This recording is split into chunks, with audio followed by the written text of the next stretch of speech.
What's going on, guys? It's the Bodie Bros, episode 12. I'm Bodie Ray, And I'm John with a J. and today we got Brene Brown listening to Shame. Shame, shame, shame. I couldn't resist. I'm a I've never, fool. I've never really listened to Brene Brown before. I know the name. I think I've listened to one part of one video before, so this was my first time ever really listening to something, a whole video the whole time.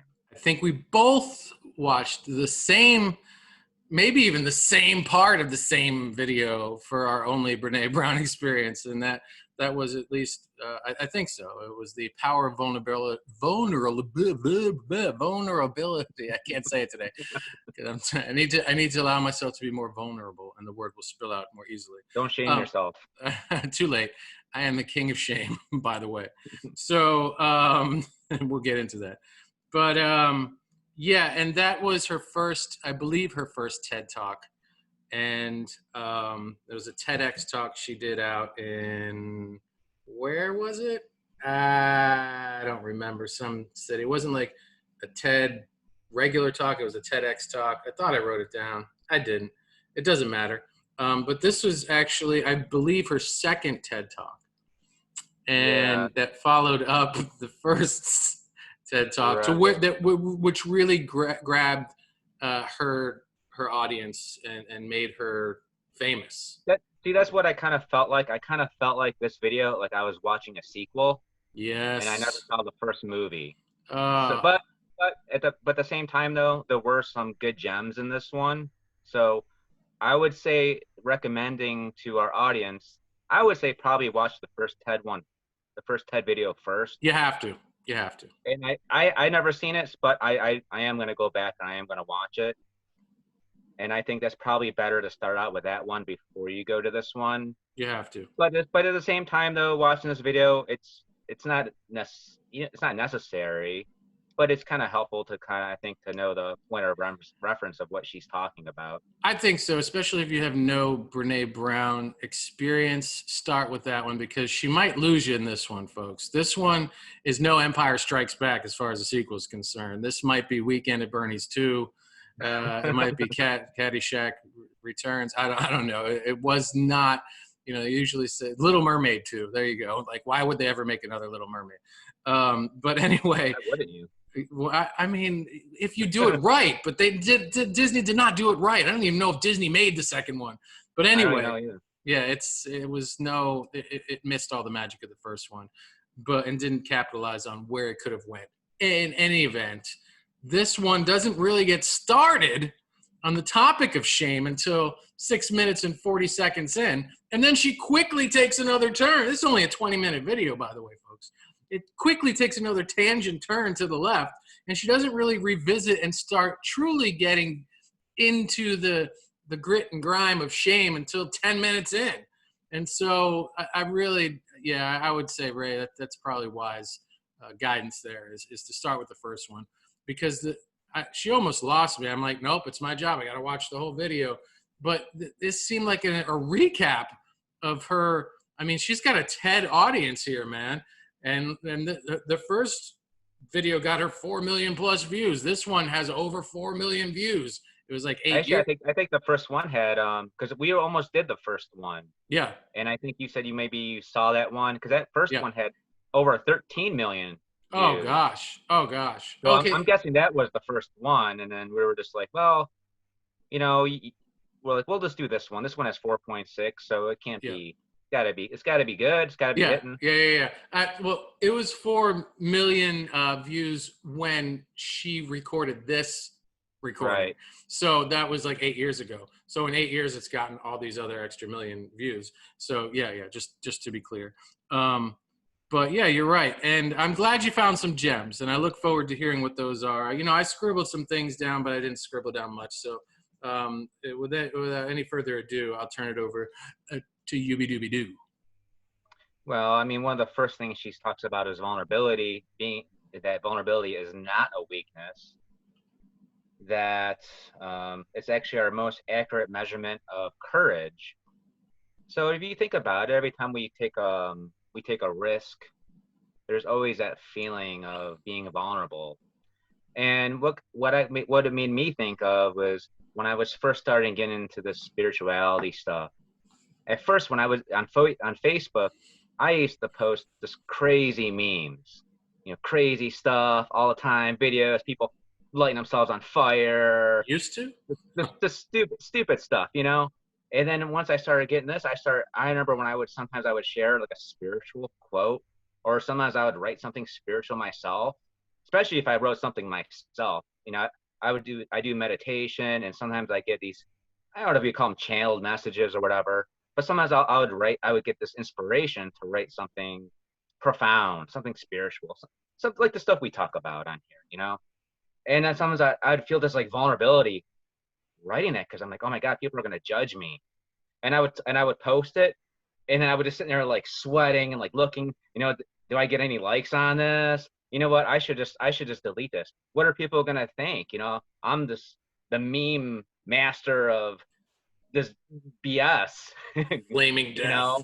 All these like dank memes, and here's this guy writing this Facebook quote or this message about peace and love and whatever. And I would be my heart would be kind of racing when I would hit that, and I'd be looking and thinking, oh, these people are going to judge me, or people are going to unfriend me, or they're going to think I'm weird.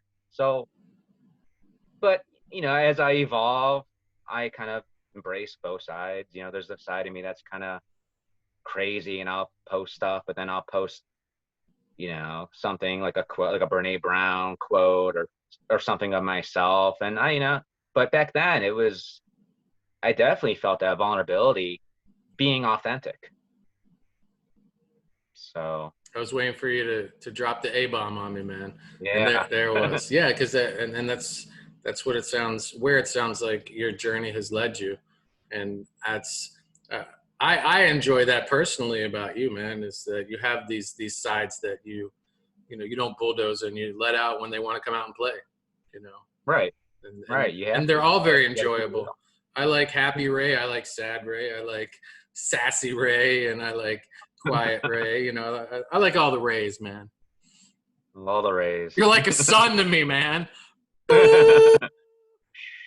Of sunshine all over. Anyway, that's a good start. Yeah, I wrote down vulnerability is not weakness. Again, we're not talking about Shane yet, though. Vulnerability is our most accurate measurement of courage. Wrote that down. Still not talking about Shane. Shane? Where's Shane? Shane's not here. Leave a message. Beep. Shame. Vulnerability is the birth. I did like this quote, although it's not about shame.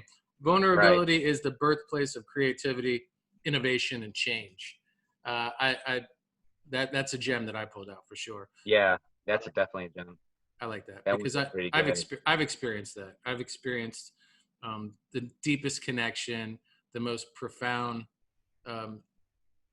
seeing of one person, and in turn that person seeing me in a moment of pure vulnerability, friendships being born, poetry spilling either from my mouth or onto the page just by taking a breath and opening wide up and letting it be what it is. So yeah, I connected with that quote for sure. Shame. So in about 10 minutes in, she starts talking about shame. And she says it's the gremlin that says, you're not good enough. It's the swampland of the soul. That too. Yes. I like the, that was cute. I got a better visual with the gremlin though. Like, she's like, as you grab the door to enter like the TEDx arena or whatever, and shame is that gremlin that says, you ain't good enough to go in there. I like the swampland because I picture these like shame gators swimming in there. I like shame gators. That's cool. Shame gators. Watch out for them shame gators. Yeah, the shame gators and those gremlin haters. Yeah. So she says like shame has it's basically divided in saying that you're never good enough, and then it's, if you get past that, it's who do you think you are? Yeah.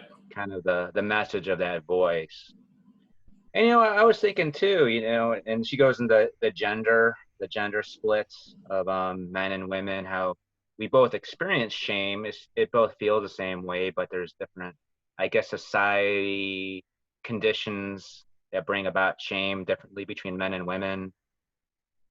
Did She you says answer women. did you answer the question for her when she asked the men before she revealed the answer? When she said, I pretty much figured out what it was. I said she was like, she said, and for men, when are you meant to feel shame the most? When you're what? And I said weak, and then she Yeah, said weakness. It's just such a societal culture. I mean, it's been pounded in me for 46 years, man. Suck up those tears. Don't be a wimp. Don't be a weakling. And then there's the silly shit that really has no place in today's day and time. And it's a don't act like a girl. Don't you're crying like a girl. Here's yeah. expletive deleted. Don't be a pussy. Like, oh my gosh, please let's get rid of this language, folks, and these phrases. They are antiquated. They're dumb. They're old. Be gone, stupidness. Sentences of insipid nature. Come on. Right. And it kind of reminded me a little bit too of relationships I've been in. Um, I was in a very long relationship where I could not express my vulnerability. And if I was express my vulnerability, any kind of weakness, I was shamed in that relationship. And I remember thinking like, man, I can't talk to my significant other about my problems, because any kind of problem I had, if I went to her like, I think the people at work, some kind of anything about work or something, be like, I have this issue, or I don't think I'm getting respect at work, or something, and I would get yelled at. She would just yell at me, be like, "You're weak, blah blah blah blah blah. You need to you're just being you need Man to stand up. up for yourself." Man Yeah, up. man, basically, man up. And I remember thinking like, that's not what I want to hear. I want to hear, I needed some kind of compassion, or at least listen to me. And I remember thinking that I had to go to other people to talk about my problems, and I felt weird about that. Like, how come I'm with this person, I'm living with this person, and I can't talk about things that bother me? But I think that was kind of a pretty big wedge in that relationship, Absolutely, unfortunately. man. And I have this in all caps, man. And this just goes with anything beyond shame, but we're talking about shame today.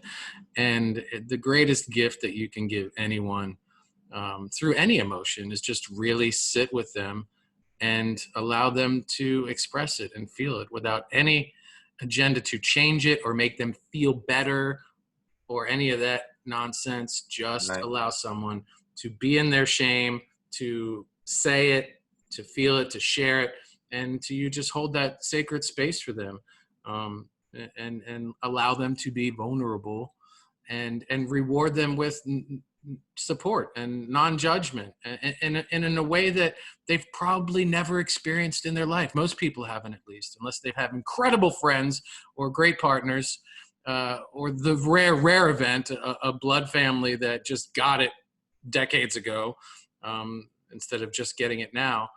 And yeah, I like that part, but she touched on it so quickly, like it was just a thing, whereas that could have been the major thing. Like, just the whole TED talk could have been about just sitting with people's shame and what that looks like and how to treat it and what that vernacular may be back and forth. You see those columns and those memes sometimes that say, don't say this, say this, don't say Right. this, say this. And that's really a great medicine for anyone to consider bringing into their daily practices. You know what this video also kind of made me think of, the JP Sears video of Really? saying yes to your weirdness, because I was kind of pondering about vulnerability, like, what are we vulnerable? What makes us vulnerable? What is it that our vulnerability is? And it's our what makes us unique. Is that what makes us feel vulnerable? Because we're afraid to express our uniqueness, or Mm, our creativity, because what we're really afraid of. So we're guarding that stuff because we don't want to feel judged yeah, or rejected for our ideas, for being authentic, yeah, being unique. So that's usually the stuff that we feel vulnerable about, is our uniqueness. sure. So then it kind of begs the question, well, yeah, like I said, like, well, why do we feel vulnerable? Is because we're afraid of people's judgments and opinions about us. And those opinions and judgments will make us feel that we're unloved, unaccepted. So then it's like, okay, well then why are we afraid of those people's opinions and judgments?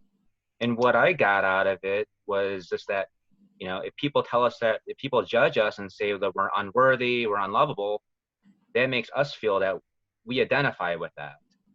And so if someone says I'm unacceptable, unlovable, that makes me unable to love myself and accept myself. So then that really goes back to self-love.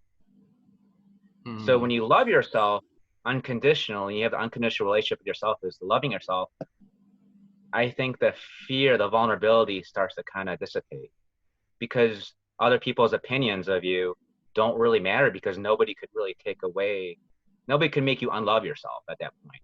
Yeah, that's it. So really, if somebody rejects you, someone says you're unworthy of their friendship, or your ideas suck or whatever, you don't really care, because you really have nothing to lose. It's like, okay, well, that's fine. Good with you. But you know what? I still love myself. And I embrace my uniqueness. Absolutely. And that's not just an onion that you just chop into and freaking throw into the saute pan. You slowly, unfortunately, but fortunately, have to peel it and go through those layers and those tiers to get to the point you're talking about. To where it definitely have to have that patience in yourself. I feel like we're connecting all the dots of these past episodes, man. 1 through 11 connected to my favorite. This is going to be the last time this ever happens, Ray, so it's kind of bittersweet. Number 12 is my favorite number on the planet. Now, you may have thought it was number 3. I do adore the power of 3 and the number 33, et cetera, et cetera. But number 12 it was and will forever be my favorite number. What's your favorite number? Just off. I think I like 15 a lot. Ooh, it's my anniversary. I do. I'm always gonna love 15 as well. Yeah, 15 for some reason. I don't really have a specific reason why. Just always like the number 15. I have a reason, but we'll visit this in a later episode. We'll keep our audience wanting more. Stay tuned. 40 episodes from now, and John and Ray divulge why they like 2 numbers divisible by 3. Anywho, yeah. So you touched on the how shame warmly washes. Is that how she expressed it over us as women and as men? And she said with women they have to be perfect in every regard and never let them see us sweat.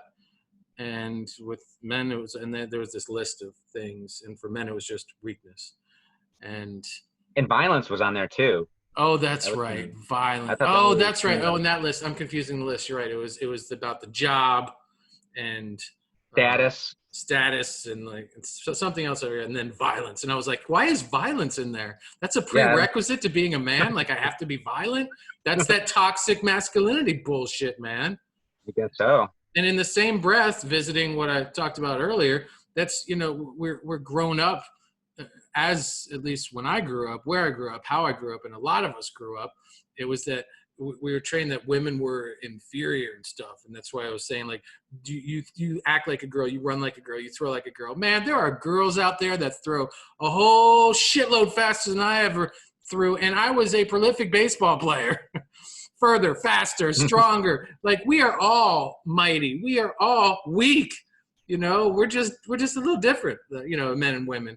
And right. I'm really excited about the future and myself learning more and more how to step more confidently into the divine masculine, watching girls and women that I know doing the same into the divine feminine, and us dancing together in a way that I've never witnessed before on this planet, more abundantly and frequently, et cetera, et cetera. But we're at the beginning grounds of all this, for sure, the infancy stages of this awakening into what that means. Because I can't talk from the female side of the equation, but I'm sure that a toxic divine femininity is a thing as well. And I guess that would fall into the whole, what she was talking about, that commercialism, about how that company may have wanted to move a lot of product, but what they probably end up moving was a lot of antidepressants, et cetera, et cetera, et cetera. Because it just the expectation, the candle that women are supposed to be held to, through our cultural media exploits and such. Yeah. And Kind of keeping it all together. And so I think we all just need to just zip it and go in and do that divinely beautiful work of unlearning those toxic things that we were programmed as children, and step into what it really feels like to be a man, what it really means to be a woman. And then let's rock, man, like for real. It gets me excited because I like I said, I've seen it in my daughter. My partner knows all about this stuff and is the queen of understanding of this. So, and I've learned so much from her. So to be able to start to do that tango with someone that really understands the wisdom behind it and the embodiment of it all, it's cool stuff, man. It exists, folks. Don't settle for anything less. Look for it, thirst for it, and don't grab anything else except that, because that's what you really want and need. Trust me. Ray, what else we got on the subject of shame? Well, she talks about empathy. Yes. Being the petri dish. Kind of, I forget what she describes as, like the kryptonite of shame, or basically it's the antidote to shame is empathy. Yes, she said secrecy, silence, and judgment make shame grow exponentially.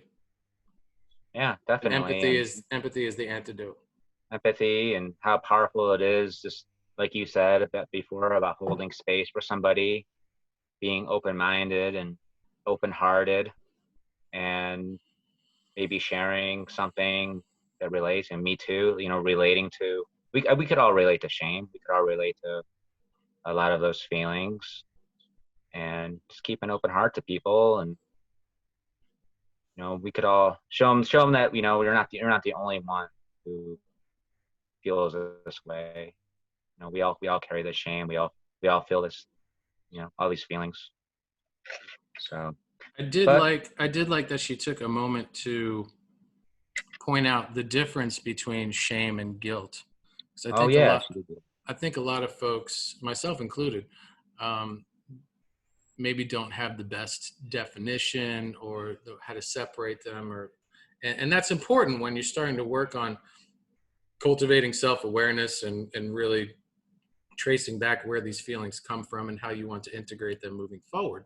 So I like how she made it very simple. She said shame is a focus on self and guilt is a focus on behavior. So Ray, I'm sorry I made this mistake, versus Ray, I am a mistake. So right. Guilt would be, I'm sorry for the action of making the mistake, and shame would be, I'm a mistake. Yeah, it's more of an identity. Yeah, and that to me is a whole lot more depressing, disheartening, and disempowering than is the guilt. Right, because you could still see yourself as a good person, spiritual, but maybe you made a mistake and you hurt someone's feelings, or you did something wrong and you feel guilt, but you're not letting it define you. Yeah, and I think it's also very curable in a sense that, like if I said that to you and you genuinely were like, John, it's cool, man, it happens all the time, or like you had no idea when you elbowed me on the dance floor that I was right behind you, like it's cool. I'm like, well, you had to go to work the next day with a bloody nose and a broken nose, and you're like, John, it's good. And then my guilt is kind of washed away. Whereas the shame, just a few words between you and me, it may not really be able to suffice the fires of a traumatic childhood wound that are still blazing very, very deep within me. Yeah. But not to say that guilt isn't a powerful emotion and force, and doesn't come with its own traumatic ties when it comes to our lifehood experience. But I found myself looking to the sidebar a few times. Guilty. I don't have any shame for it though, but guilty a little bit, for as I'm watching her, I'm looking off to see what's recommended for me next. And who's there but Teal Swan and How to Overcome Shame. And I'm like, I'm going to watch that next, because Brené's just not doing it for me. And we promised in these podcasts to be raw, to be real, to when it gets uncomfortable, still speak our truths. And I think, I mean, for me personally, I feel like Brené's a little overrated. And I'm treading lightly here. I don't want to be offensive or to her or her audience. But I also feel like Teal is very underrated. And Okay. But I also think that Brené's talking on a certain level and Teal's talking on a whole nother level. Not that one's better than the other, but I think different audience maybe. Yeah, I also think Teal goes a little more deeply into it, into her subjects, into her content, and drives down with more solutions too, and other avenues to explore. And in all fairness to Brené, this is just one. I mean, I've watched tons of Teal videos. I've only watched 2 Brené Yeah, videos. that's why I can't really say. I don't know if I could really say she's overrated because this is the only video I've ever really watched, and maybe it just wasn't the right video. You know, it's kind of like when you recommend a song to somebody, maybe your favorite band, and you're like, okay, let me check out this song. You recommend, I don't know, Black Sabbath or something, or Metallica or whatever band, but you end up listening to one of not their hits. Yeah.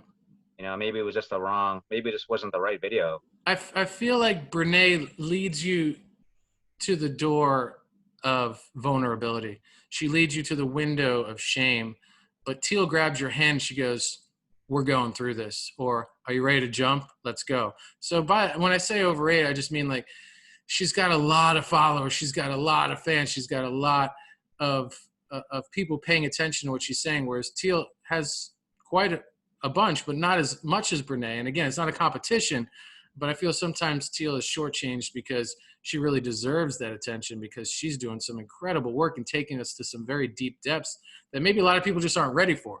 So Brené is very pivotal in leading people that are just now stepping into these type of subjects and relating to themselves and becoming more aware of their beings in ways that they're not quite used to yet. So she serves as a very good teacher in that regard. Maybe kind of like maybe sort of like an intro teacher. Yes, that's exactly what I'm trying to say. So maybe overrated is harsh, but I guess it's also just my adoration for Teal and what she does, and just giving her a little shout out and plug as far as if you like Brené and you're ready to take another step more deeply and further into any subject, check Teal out. Oh, show. Right.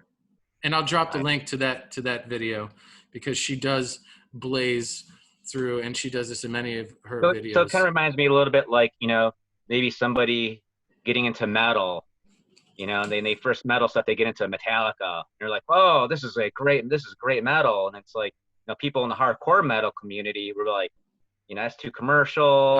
They will say Metallica's overrated too. They will say overrated. Right? They'll say it's overrated. So maybe it's like Brené's sort of like, right. Like the Metallica, your first taste into shame and vulnerability is like, it's like going into Metallica, and then it's like, oh, this is great, this is heavy, and then you're like, okay, you want heavier. There's a lot heavier than Metallica. Who would you give me? At first, you got to get that little taste. Right. So if Brené is to Metallica, Teal is to. Oh man, I don't know. Like Pantera. Sure, Pantera. Okay. All right. I don't know. I don't know, but I'm sure there's better ones out there. But yeah. So, she combs through some, and I just want to share this real quick, and I'll just rip through them because I did. This happens when we do this, folks. We'll watch a video, and then it'll lead us to another video, or more of the same video of that person, and that's part of the adventure. That's part of the healing journey. Just the practice of discovering new stuff. And I don't even think I ever saw this video by Teal, but she does give us some quick things. And like I said, I'll post a link to consider when it comes to dealing with shame. And that is become more aware of what we're feeling, like specifically about shame. So connecting with that emotion, changing our core beliefs. And then she provides resources for that. Questioning our cultural beliefs and how to do that. Integrating our feelings of shame from childhood, ways to do that. And then become more disciplined about our self-approval process. Finally, followed by recognizing our insatiable desire to be good. So, I mean, that's some quality stuff there to consider. And Right. like I said, this, Brene, next time you have a TED audience, the platform to touch zillions of people, like, let's not talk about the past. Let's jump right. Let's not take almost 7 minutes talking about your last experience at TED. Let's make this TED experience new and exciting with 20 minutes worth of freaking good popping stuff. I love you, Brene. And you have, look, I told Ray, I was like, let's do Brene Brown next week. And it's so funny. I always let Ray pick the videos and the people, but I was like, hey, let's do Brene Brown. And he's like, okay, if you want to. And this was my least favorite video of all the 12. I need to pick my lane, know my place. And you feel shame? I do. I'm all of the above, man. and let Ray do. Ray's good at stuff. I'm good at stuff. I'm going to let him do his stuff that he's good at and just boom. So. Speaking of stuff, yes, I have this new deck. Boop, boop, boop. It's brand new. I don't know how you say it. Thoth. Hold it up closer to the camera. Oh, there we go. Oh, now I can see it.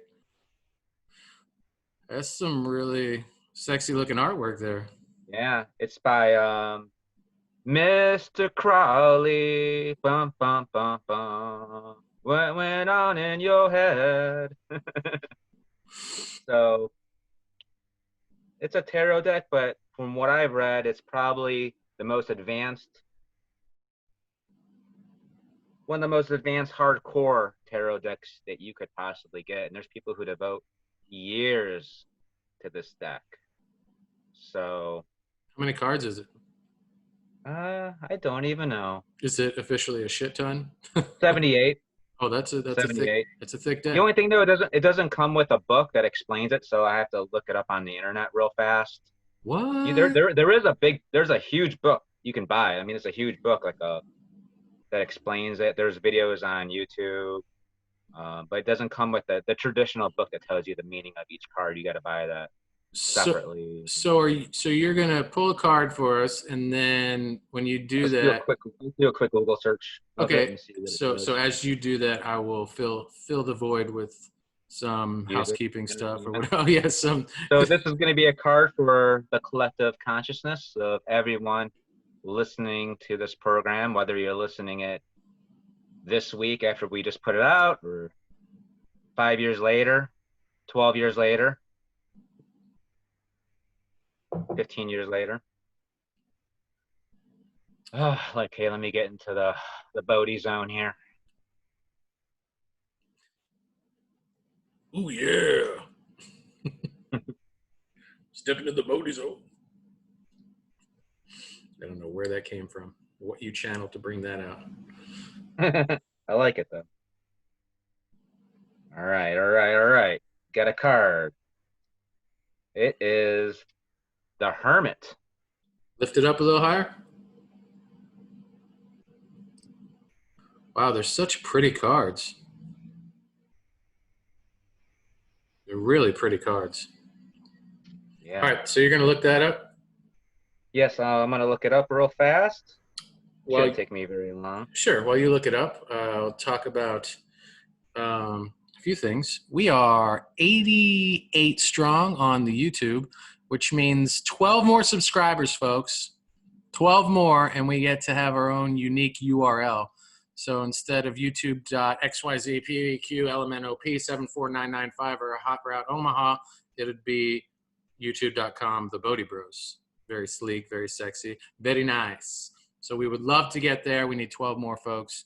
So if you'd love to hit that subscribe button, ring that little gray notification bell so you know when we've posted a new episode, that'd be awesome. Also, I didn't know how long we were going to be able to talk about this episode because, like I said, it wasn't one of my favorite videos. But I knew Ray would definitely help us. and I'm glad he found some gems and was able to relate in some ways. But the very first card that I ever pulled from Teal Swan's deck, the Blind Spot. This is when Ray and I met, roughly 1 year ago on the day, for the most part. Right. I think probably yesterday. We had our friend-iversary just yesterday or the other day, right? Yeah, yesterday. So the very first card, I crap you not, folks. Here it is. These are all sigils. This is number 33. Yep, that happened. And the sigil is like this design that you would entrain with. It represents shame in this case. And I thought it apropos to show that great deck. What we don't know, we don't know. The readings in here are very, very, very, very, very long. So I'll spare you that. But they're beautiful cards. Are you ready for the Hermit? Yeah. So I was just buying time. Okay. Give me the Hermit. Give me the Hermit. Through the surrounding objects in the Hermit Thoth Tarot, we realize we need to withdraw from the world and reconsider our position. That is when the self of us is adjusted to match the more mature requirements of life. This is why we withdraw from our daily lives to become more clear about our connections and goals. During these times, we will learn to be humble and accept our fleetingness. Such meditative periods will bring us back to our true nature. So it's kind of taking some time for ourselves, kind of maybe center ourselves and connect. And It's been a tough year for a lot of us. So. Sure. And what, as we have come to know, and at least I believe, what we resist persists. Thank you, Carl Jung and Teal Swan, for reminding me gently of that constantly. Right now we're presented with some circumstances that really, no matter how hard we push against it, it doesn't make it better or make it go away. So in embracing the reality of this and the forces that be, it's not surrendering and giving up to like giving up our liberties or laying down and letting people walk all over us. It's taking this time to go in and become more powerful. And we want to connect. We want to go out there and be in our communities and build our friendships and our businesses, et cetera, et cetera. But sometimes we can take the hermit medicine here, and as difficult as it may be to swallow, because one of the hardest things to do is sit with ourselves and be with ourselves. When we do allow ourselves to do thusly, we can emerge so much more loving and kind and powerful to ourselves and to those around us, and thereby creating deeper friendships, more meaningful and long-lasting relationships, and more sustainable businesses, healthy businesses, et cetera, et cetera. So well said. I like that card. Very well said. Thanks, man. Great. So I think we're at this point now. Yeah, wrap it up here. I got nothing. You got anything left on your notes that you didn't touch? I'm just doing the quick browse. No, I got zero. I mean, basically, I think we both had agreement that this wasn't the best video. And if you're gonna listen to Brene Brown, probably you should start with her most popular TED Talk first, and then kind of maybe go on to this one. You know, if you like the first one, go on to this one. And you know, there definitely are some gems in here, some things you can walk away with and learn. But on a whole, it was kind of it was a meh video for me. Yeah, she's very easy to relate to, and a good teacher, good speaker. You know, so definitely, I love what you said, Ray, about intro levels as far as to like spirituality, self-awareness, et cetera, et cetera. So no hate coming from here. It's nothing but love, and pardons for the overrated phrase. I'll retract and gracefully accept how Ray explained it much more eloquently than I did. I think I just jumped the gun and went down that Metallica road. But yeah, it's all good, and we always find the good, but we always share how we really feel. And I will say that we are very excited about. Ray and I talk like once a week before our little session here very briefly. We're excited about constantly adding more and more technology, slowly but surely. I have these earbuds here, only one side works, so it's time to upgrade that. I have my partner looking online because she's a great researcher for a new microphone, because I got this little Meteorite and it has served us well. However, would love to get one of those really badass looking, like silver ones or whatever that have its own little stand. That'd be cool. Not for aesthetics, but because they really, really sound good. Right. And maybe not record from specifically the laptop, but something that's a little more HD. We'll get there though. But we can only get there by your support, and you can contribute on Anchor right now. I think that's the only way that we can financially. We haven't been in a hurry. That's just the thing, like we're doing our thing. We want to make this really good. Ray and I wanted to build on our back and forth and just the chemistry and everything, and let that bubble and percolate before, we started building things like Patreons and asking for donations via PayPal, et cetera, et cetera. We are now in 12 countries, which is, anytime I see another country pop up on that Spotify data analysis dashboard, I'm like, this is so awesome, man. Like that's a far reach. And so thank Anchor for that and for getting us out there. Thank all of you if you've recommended to other friends, family, what have you. Thank you. Facebook, Instagram, we're on all those platforms. If you want to see us somewhere else that we're missing, or some new social media, whatever, let us know. We're open and are excited about where this road brings us. Ray, got anything else?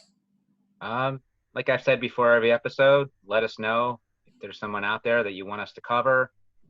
We don't care who it is. Wackier the better. Crazy. Maybe someone we never heard of. So just let us know. We'll do it. Where are we going next week? You have any hints? Any? I mean, I have a few people we haven't covered yet that I still want to get to. Oh, maybe Muji. Who else? Who's the other person? Yeah, I heard you say Muji. Yeah, he'd be fun once. I know who that is. Maybe. Yeah. All right. I don't know. I got some other ones. Okay. I got some other ones, but I'll let the universe decide, or our viewers. Yeah, I'm not gonna say shit this time. but look, it got us here today, man, and we got to do another podcast, and we're grateful for that. Yeah. And Ray and I always are very, very stoked about just getting to do this once a week. And prior to this, we've known each other for a year, but really only over the last 12 weeks have we been able to really work on our friendship via this podcast, because life and busy and responsibilities and work and et cetera, et cetera. But now once a week, we have to see each other. So I think that's a cool thing. So if you're ever thinking about doing a podcast, don't make it about the money, make it about, the fun and getting your message out there and just building community and stuff. And we're learning a lot too. All these videos we watch. Oh yeah. This is really good. Yeah. And I'm definitely learning something new every week. Absolutely. And on that delicious note, I bid you all farewell till next time we meet again for episode 13. This is John with a J signing out. Bodhi Ray, namaste. We'll see you soon.